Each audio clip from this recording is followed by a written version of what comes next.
पत्थर वाले रास्ते, आप नीचे तक जाएंगे, फिर आप कोई ट्रैक्टर कुछ उसमें मिलेगा आपको रास्ता, फिर आप थाने तक जाएंगे, फिर थाने में आपकी कोई सुनवाई नहीं होगी।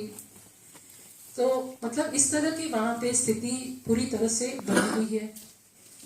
तो इसमें यही है कि मतलब बस्तर में अभी गांव-गांव में मरघट बोलते हैं। मरघट मतलब जहाँ पे लोगों को दफनाते हैं या जलाते हैं। तो वहाँ पे गांव-गांव में इस तरह के जो भी मरघट हैं, और ये तो मुझे लगता है सभी जगह, कश्मीर में भी मुझे याद है कि जब सोपोर गई थी तो वो मुझे वहाँ के ग्रेवयार्ड में ले गए थे लोग। तो और वहाँ भी हर एक जगह तो इस तरह के ग्रेवयार्ड्स हैं। तो वैसे ही बस्तर में भी है, और हर एक जगह में आपको लोगों के जहाँ पे उनको दफनाया गया हो, और अक्सर यही होता है कि उनको मार दिया जाता है, फिर फोर्स की कोशिश होती है कि जल्दी से जल्दी लेके जाओ और जल्दी से जल्दी इसको जलाओ या दफनाओ, हाँ, ताकि कोई सबूत भी ना रहे।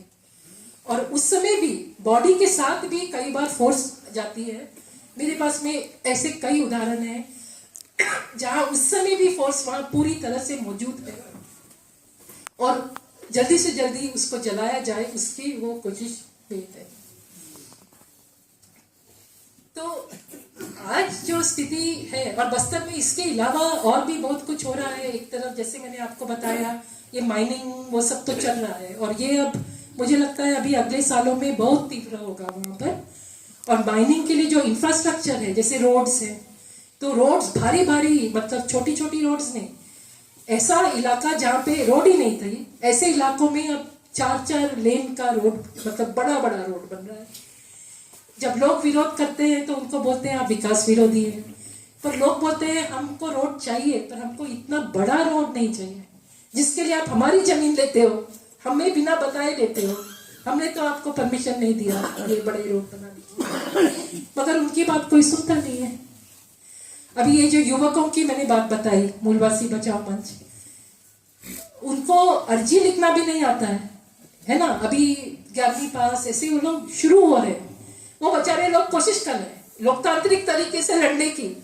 हाँ, कैसे लिखते हैं, अर्जी कैसे लिखते हैं, और उसमें भी उनको एक मीटिंग करने के लिए, एक धरना करने के लिए परमिशन लेके आओ। परमिशन किससे लेना है आपको? कोई बोलेगा एसडीएम के पास जाओ, कोई बोलेगा इसके पास जाओ, नहीं तुम इधर के हो, नहीं तुम उधर जाओ। मतलब आपको एक परमिशन के लिए आपको इधर से उधर से इधर से घमाओ, पूरा समय घुमा रहे हैं। तो ये मतलब किस तरह का लोकतंत्र है कि जहां पे बोलने के लिए है कि थाना हमारा 24 घंटा खुला है? बिल्कुल नहीं है आपका थाना खुला, थाना पूरी तरह से बंद है लोगों के लिए। वो प्रहार करने की एक टूल बन गया है। और उसी तरह जो सरकार शासन, कई जो कलेक्टर्स हैं जो थोड़ा बहुत सच बोलते हैं, वो कई बार बोलते भी हैं कि मैडम आप तो जानती हो कि हमारे हाथ में कुछ नहीं है।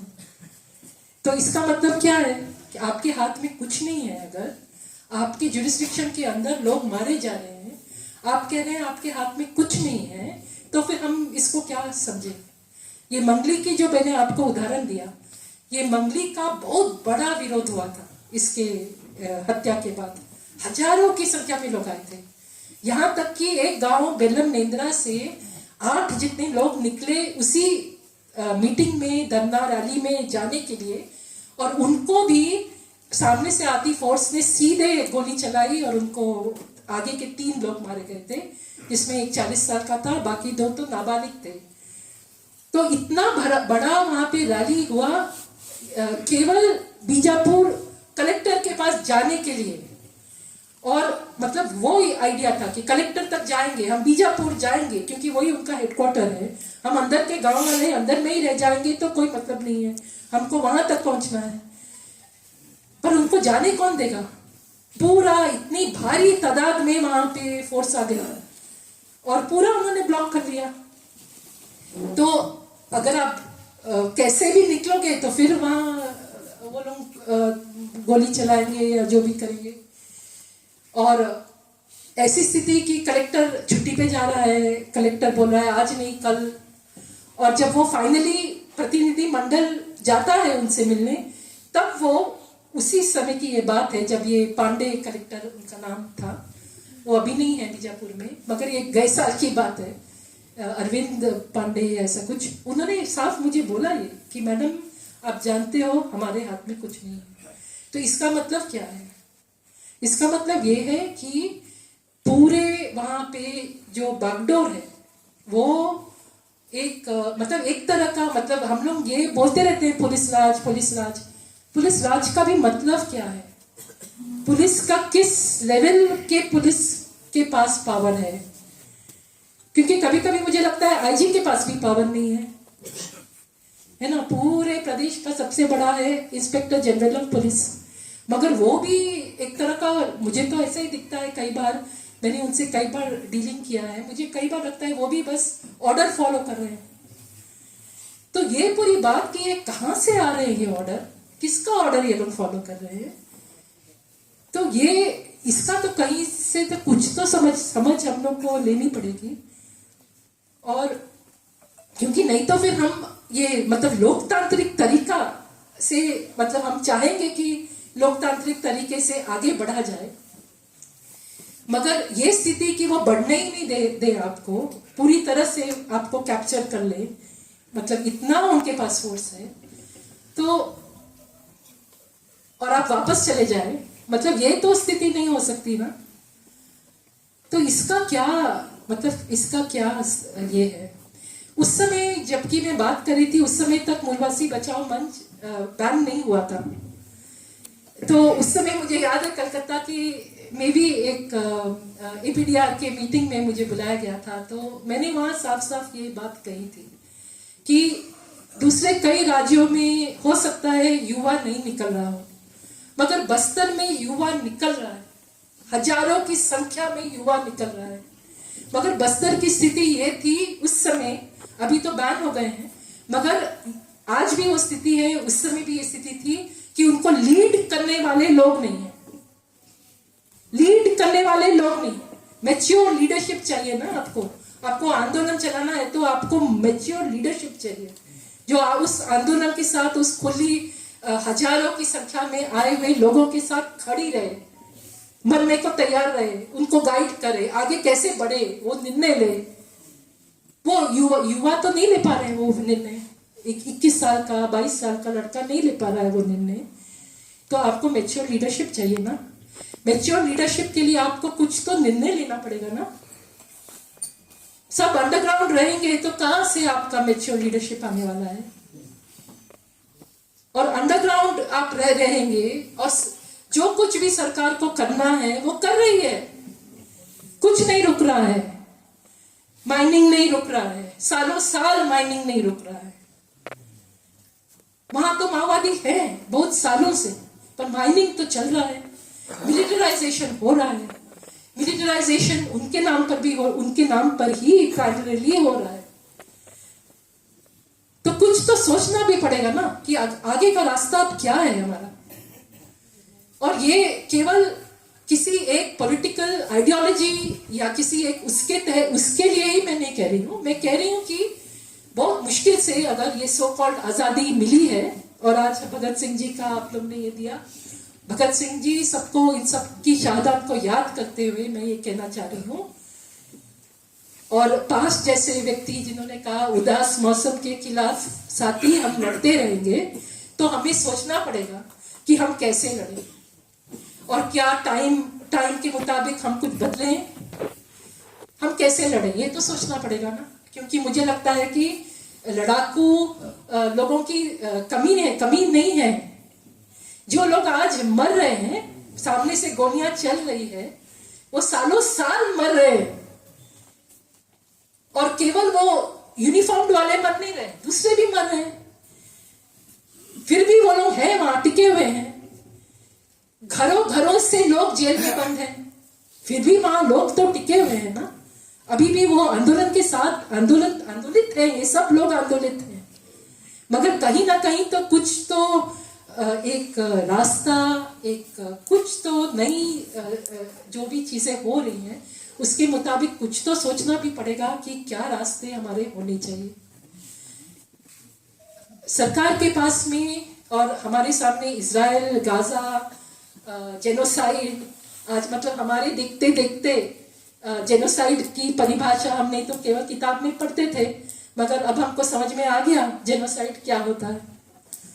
तो जब इतना कुछ हम देख रहे हैं तो हम लोग को कहीं ना कहीं बहुत कुछ, मुझे लगता है एक नए सिरे से एक हमें सोचने की, और एक नए सिरे से और आजाद होकर अपने दिमाग को भी आजाद करके मुझे लगता है हमें सोचने की जरूरत है।